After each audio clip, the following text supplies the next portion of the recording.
Hello students, welcome to the fifth session on chapter number 4 quadratic equations. In this video we'll be doing example number 12 and example number 15 and also doing question number 3 to question number 6 from exercise 4.3. So starting with question number 3, x minus 1 by x is equal to 3 and we have to find the roots of the given equation. तो सबसे पहले यहाँ पे क्या करते हैं, we'll take the LCM. तो denominator में यहाँ पे x आ रहा है तो LCM यहाँ पे आ जाएगा x. न्यूमिनेटर में क्या आएगा, अब यहाँ पे नीचे 1 है, that means x will be multiplied, तो ऊपर आ जाएगा x square minus 1 is equal to 3. इसको क्रॉस मल्टीप्लाई कर देते हैं तो you will get x square minus 1 is equal to 3x. अब क्योंकि स्टैंडर्ड फॉर्म में लेके आना है क्वाड्रेटिक इक्वेशन को, तो हम इस 3x को लेफ्ट साइड पे ले आते हैं, तो ये बन जाएगा x square minus 3x minus 1 is equal to 0. अब मिडिल टर्म स्प्लिटिंग अगर कर सको तो मिडिल टर्म स्प्लिटिंग से कर लो, otherwise we can use completing the square और quadratic formula. So will do this by using quadratic formula. a की वैल्यू यहाँ पे कंपेयर किया तो 1 है, b की वैल्यू इज जो x का कोफिशिएंट है which is -3 and value of c is -1. सबसे पहले हम यहाँ पे निकालते हैं discriminant d which is b square minus 4ac. b square मतलब ये आएगा -3 का square minus 4 into a into c, c is -1, तो ये हो जाएगा -3 का square is 9 plus 4 which is 13. अब d की वैल्यू निकाली और d जो आ रहा है वो ग्रेटर देन 0 आ रहा है, देयरफॉर जो इसके रूट्स होंगे that will be real and distinct roots. Real and distinct roots. तो x की वैल्यू क्या आएगी, x will be minus b plus minus under root of d upon 2a. So it will be minus b, तो minus of -3 this will be +3 plus minus under root of d, d is 13 upon 2a, a की value है 1. So इसका मतलब एक हो जाएगा 3 plus root 13 upon 2 and second will be 3 minus root 13 upon 2. ये दो आ जाएंगे इसके answers. Okay, moving on to the second part. 1 upon x plus 4 minus 1 by x minus 7 is equal to 11 upon 30. तो लेफ्ट हैंड साइड पे हम LCM ले लेते हैं पहले. तो एलसीएम आएगा यहाँ पे x plus 4 multiplied by x minus 7.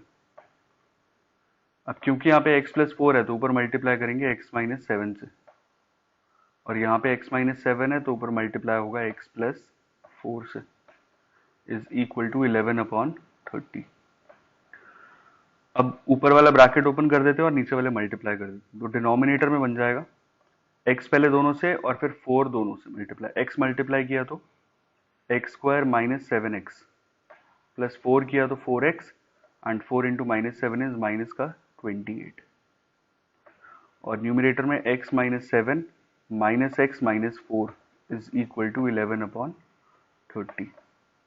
Minus x plus x यहाँ पे कैंसिल आउट हो गया, तो you will be left with minus 11 upon x square minus 3x minus 28 is equal to 11 upon 30. अब दोनों के न्यूमिनेटर में 11 है, ऑल्दो यहाँ पे -11 आ रहा है, तो this 11 and -11 will get cancel out.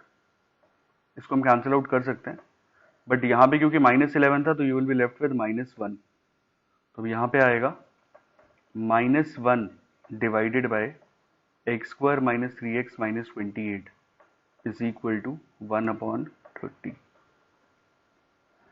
अब क्रॉस मल्टीप्लाई कर देते हैं.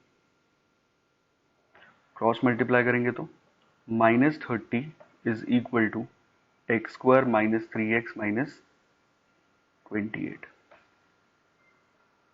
अब जो -30 वाला पार्ट है इसको हम राइट साइड पे ले जाते हैं, तो x square minus 3x minus 28 plus 30. सो एक्स स्क्वायर माइनस 3x और 30 माइनस 28 ये आ गया 2. अभी क्वाड्रेटिक इक्वेशन जब स्टैंडर्ड फॉर्म में आ गई तो अब हम इसको किसी भी मेथड से कर सकते हैं, either method of completing the square और क्वाड्रेटिक फॉर्मूला या फैक्टराइजेशन भी. तो 0 will be equal to x square, factorisation से कर रहे हैं -2x माइनस एक्स प्लस 2. पहले दो से we can take out x as common, अंदर बचेगा x माइनस टू। यहाँ से -1 कॉमन, अंदर बचेगा x minus two. So 0 is equal to x minus one into x minus two. अब जब दो नंबर्स का प्रोडक्ट 0 आ रहा है, that means either x minus 1 equal to 0 or x minus 2 will be equal to 0. So either x is equal to 1 or x is equal to 2. This is the answer. तो इसके दो answers आ रहे हैं, x की value या तो 1 होगी या तो 2 होगी। Okay, moving to example number 12। अभी सारी वर्ड प्रॉब्लम शुरू हो रही हैं आगे, तो पहले इसलिए एग्जाम्पल लिए। A rectangular plot is to be designed whose breadth is 3 meter less than the length. अब जो breadth है that is 3 meter less than the length। तुमने क्या किया, let length of rectangular park is equal to x meter. So the breadth will be, breadth हो जाएगी 3 meter less than the length, तो breadth will be x minus 3.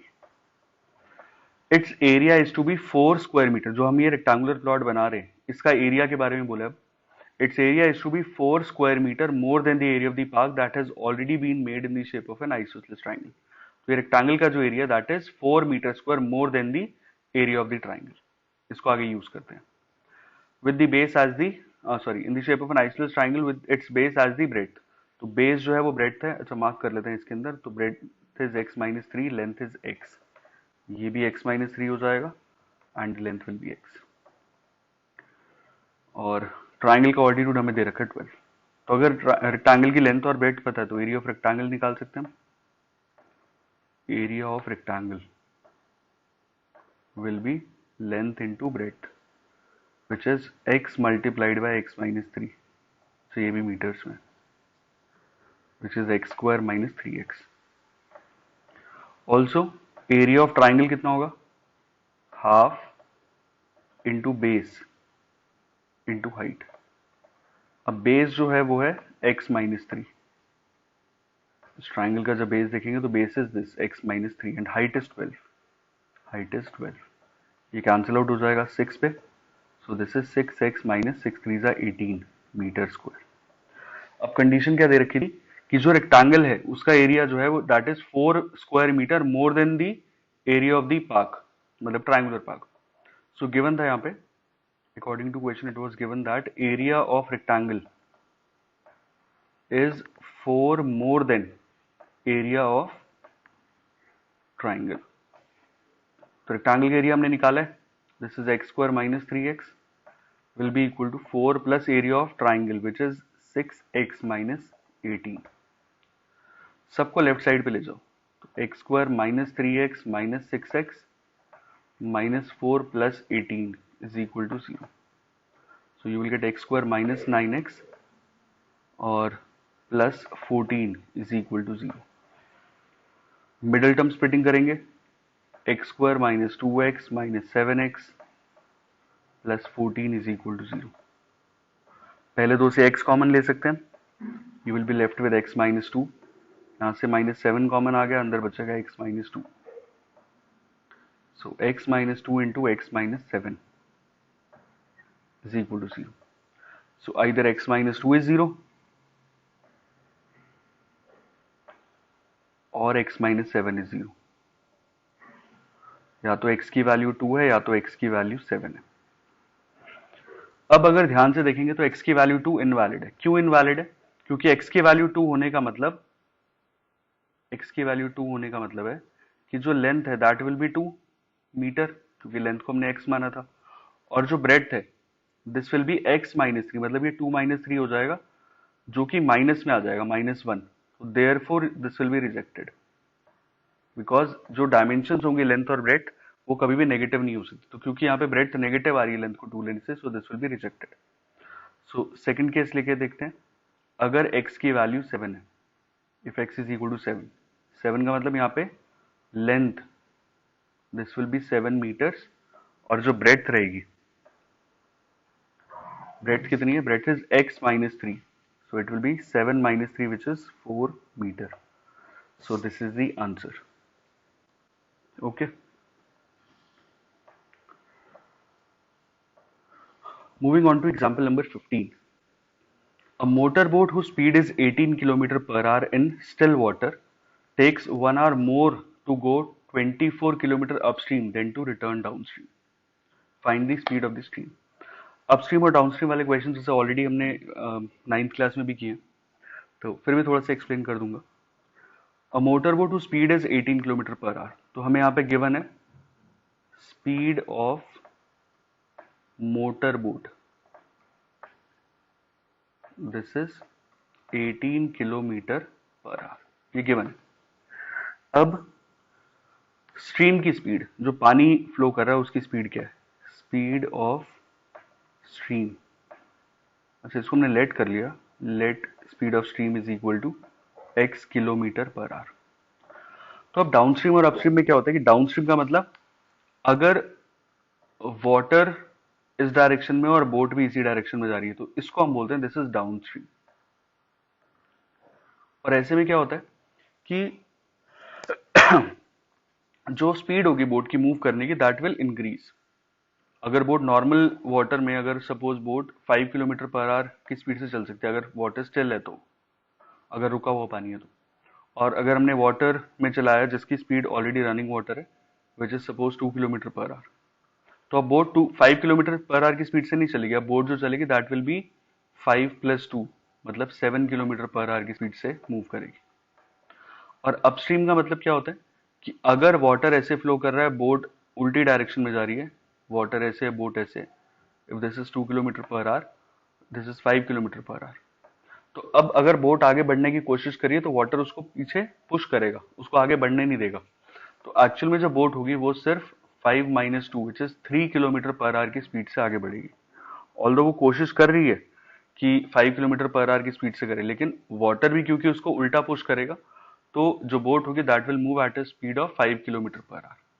और boat को आगे बढ़ने के लिए हमेशा बोट की स्पीड ज्यादा होनी चाहिए, तभी आगे बढ़ पाएगी. अगर बोट की स्पीड कम हुई तो वो आगे बढ़ ही नहीं पाएगी.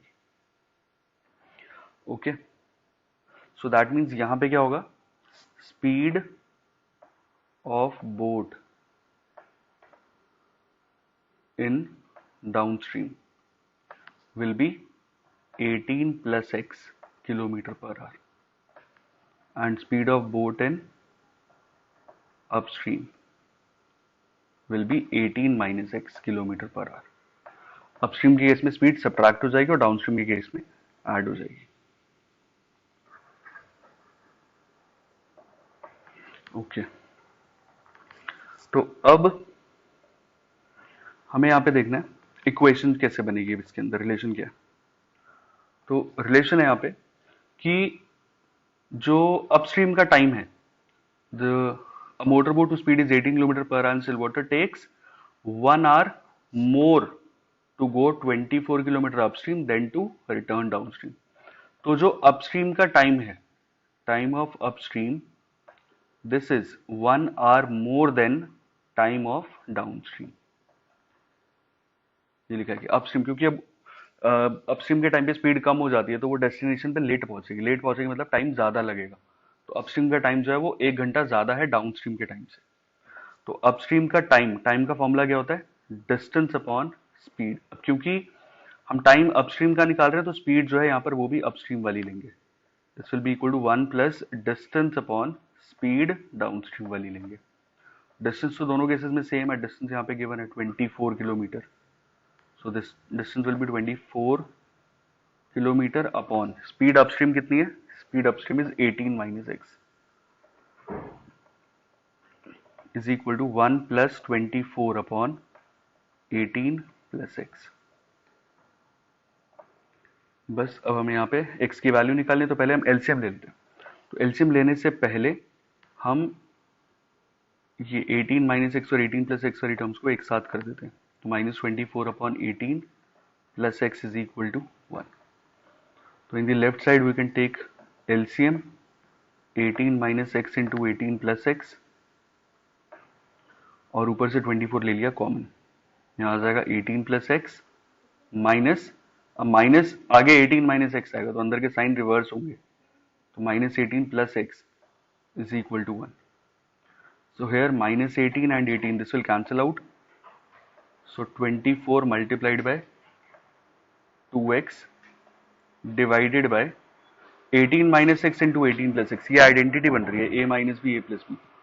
This is a square minus b square will be equal to 1. So 48x is equal to, अब इसको जब क्रॉस मल्टीप्लाई करेंगे तो 18 का square is 324 minus x square. So this implies x square plus 48x minus 324 is equal to 0. Minus x square left side पे लेगा, 324 भी हम लेफ्ट साइड पे लेगा, तो ये माइनस का 324 हो जाएगा.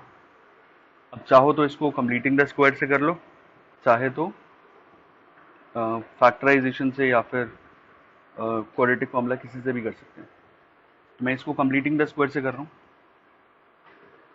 सो x square plus 48x. Completing the square में क्या करते थे हम? सबसे पहला स्टेप एक्स स्क्वायर का कोफिशिएंट 1 होना चाहिए. तो यहाँ पे एक्स स्क्वायर का कोफिशिएंट 1 है. अब जो भी x का कोफिशिएंट होता था उसके हाफ का स्क्वायर, तो x का कोफिशिएंट यहाँ पे है 48, उसका हाफ हो जाएगा 24, एंड 24 का स्क्वायर जो होगा दैट इज 576. ये हम दोनों साइड्स पे ऐड कर देंगे, और जो है माइनस का 324 है इसको हमने भेज दिया राइट साइड पे विच इज प्लस का 324. तो लेफ्ट साइड पे क्या बना? X square plus 48x plus 576. This is x plus 24 का whole square will be 576 and 324. This is 900 which is 30 का स्क्वायर. अब दोनों साइड्स पे स्क्वायर आ रहा है, जो स्क्वायर हटाएंगे तो प्लस माइनस आ जाएगा. तो x plus 24 will be equal to plus minus 30. Simplifies x कितना आ जाएगा? -24 plus minus 30. So either it will be -24 plus 30 और -24 minus 30. तो एक तो आ गया 6 और एक हो जाएगा माइनस का 54. अब क्योंकि स्पीड है स्ट्रीम की वो नेगेटिव तो होगी नहीं, तो this will be rejected as speed can not be negative. Therefore speed of stream मतलब पानी will be 6 kilometre per hour. इसको आप चाहो तो फैक्टराइजेशन मेथड से भी, मिडिल टर्म स्प्लिटिंग से भी कर सकते हैं, तो वो भी वैलिड है.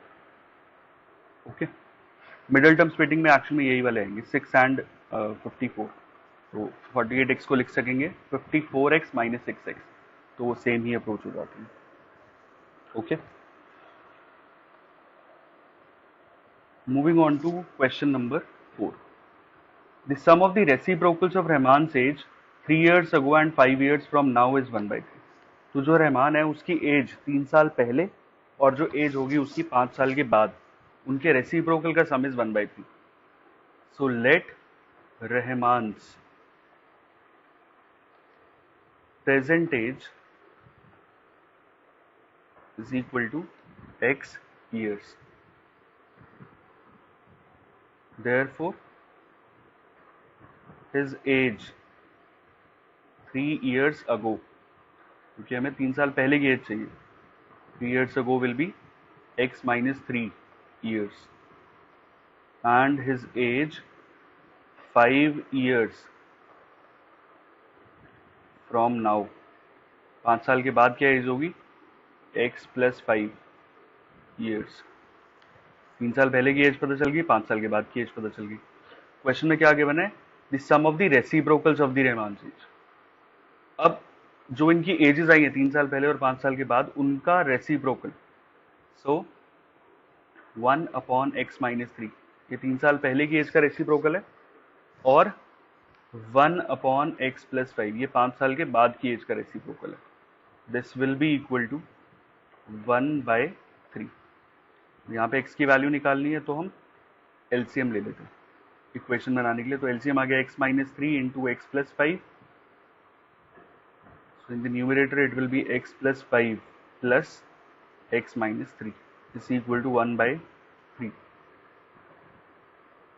डिनोमिनेटर में मल्टीप्लाई किया तो x मल्टीप्लाई होगा तो x square plus 5x, -3 multiply होगा तो माइनस का 3x minus 15 is equal to 1/3।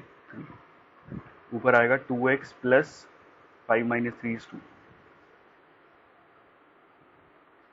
Cross multiply, तो 3 क्रॉस मल्टीप्लाई होगा तो ये आ जाएगा 6x plus 6 is equal to x square plus 5x minus 3x, this is 2x minus 15। तो 0 will be equal to x square plus 2x। 6x right side पे जाके ये हो गया माइनस का 6x and minus 15 minus 6, simplify 0 will be equal to x square minus 4x minus 21। Middle term split करेंगे, x square minus 7x plus 3x minus 21। 0 will be equal to x common आ गया तो अंदर बचेगा x minus 7, यहाँ से 3 common तो अंदर बचेगा x minus 7, x minus 7 and x plus 3। अब सेम दो नंबर्स का प्रोडक्ट 0 आ रहा है, that means either x minus 7 equal to 0 और x प्लस 3 इक्वल टू 0। तो या तो x की वैल्यू 7 है या तो x की वैल्यू माइनस 3 है। अब x जो था वो रहमान की एज थी जो कि नेगेटिव नहीं हो सकती, so this will be rejected as age cannot be negative, age cannot be negative, therefore Rahman's present age is equal to 7 years. This will be the answer. Okay, question number 5.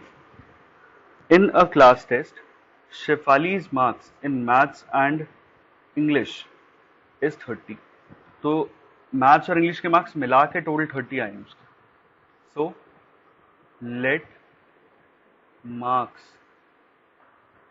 In maths be x। Maths के marks को हमने x assume कर लिया।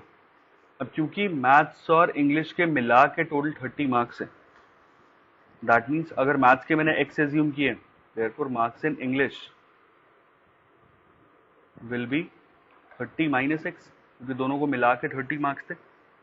Had she got 2 marks more in maths, अगर maths में 2 number extra आते उसके, according to question अगर मैथ्स में 2 नंबर एक्स्ट्रा आते, मतलब x की जगह x प्लस 2 होते, and 3 marks less in English, English में 3 मार्क्स कम होते, अभी कितने 30 माइनस एक्स, इससे 3 मार्क्स कम, 30 माइनस एक्स माइनस 3, तो जो प्रोडक्ट होता that would have been 210।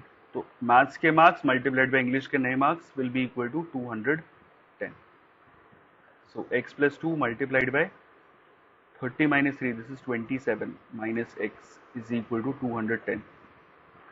So 27x minus x square plus 2 into 27, this is 54 minus 2x is equal to 210. You get 25x minus x square plus 54 is equal to 210. So 0 will be equal to, सबको right side पे ले जाएंगे तो minus x पर उधर आके plus का x square, 25x उधर आके माइनस 25x एंड 54 उधर आके माइनस का 54। तो ये हो जाएगा 0 is equal to x square minus 25x plus 156 ये आ गया। अब मिडिल टर्म स्प्लिटिंग करनी है, तो मल्टीप्लाई करके 156 आना चाहिए, ऐड करके माइनस 25, तो ये कैसे आएगा,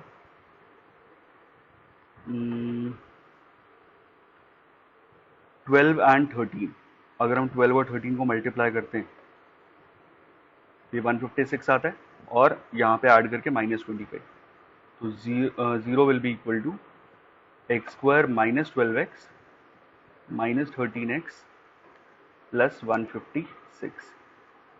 दिस इम्प्लाइज यहाँ पे 0, x कॉमन आ गया अंदर, you will be left with x minus 12, और यहाँ से माइनस 13 कॉमन, तो यहाँ आएगा x माइनस 12, तो x माइनस 12 कॉमन आ गया, अंदर बचेगा x माइनस 13.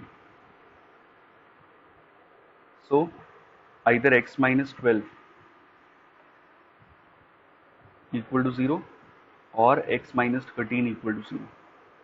या तो x की वैल्यू 12 होगी या तो x की वैल्यू 13 होगी.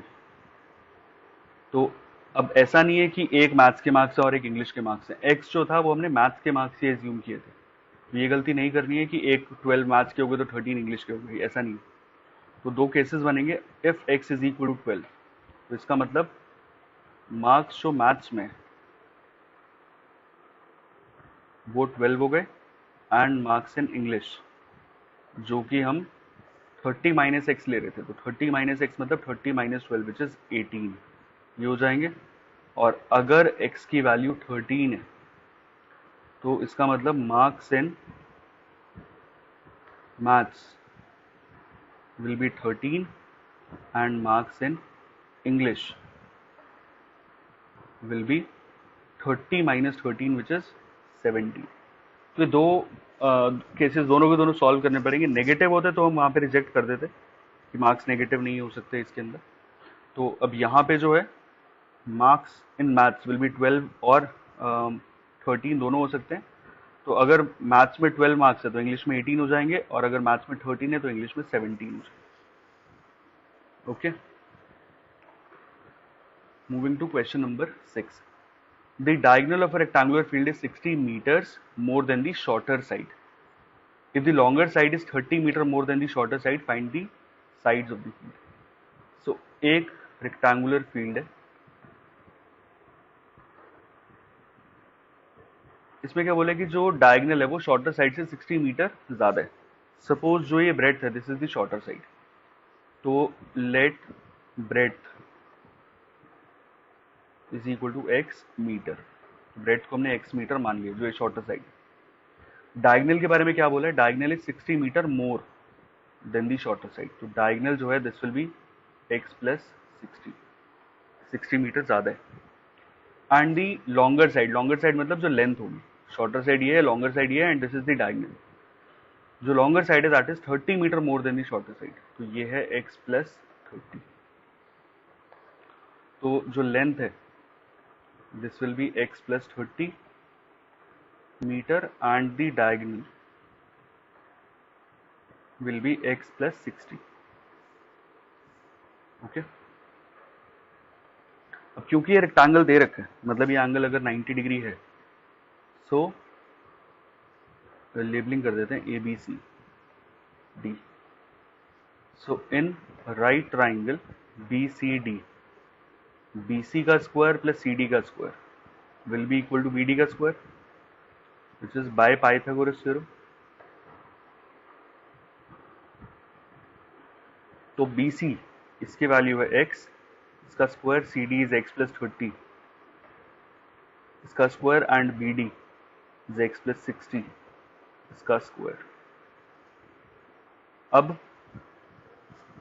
X square plus x plus 30 का स्क्वायर, तो ये हो जाएगा a प्लस बी का square, a square plus b square plus 2ab, 2 into x into 30, this will be 60x. Right side पे है x प्लस 60 का स्क्वायर, तो a स्क्वायर प्लस 60 का square 3600 plus 2ab, 2 into x into 60, this is 120x. एक x square से ये वाला x square cancel out हो जाएगा, क्योंकि जब ये लेफ्ट साइड पे आएगा तो ये नेगेटिव हो जाएगा.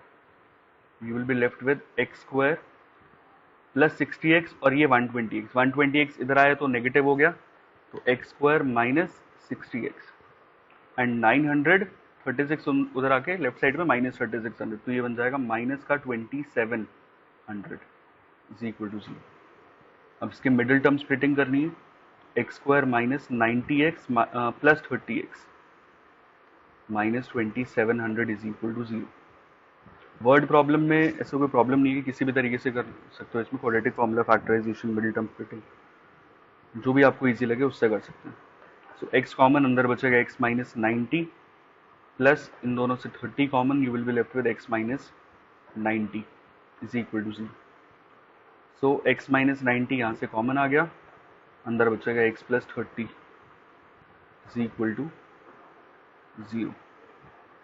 सो आइदर x माइनस 90 0 होगा और x प्लस 30 0 होगा। So either x will be 90 और x विल बी माइनस 30। अब x जो है वो साइड है रेक्टेंगल की, ये ब्रेड्थ थी, तो ये तो रिजेक्ट हो जाएगा, rejected as breadth can not be negative. Therefore जो ब्रेड्थ है या फिर शॉर्टर साइड है will be 90 metre and the length और the longer side will be, length is x plus 30, तो it will be 90 plus 30 which is 120 metre. और diagonal कितनी होगी, x प्लस 60, मतलब 90 plus 60 which is 150 metre. This is the answer. Thank you so much.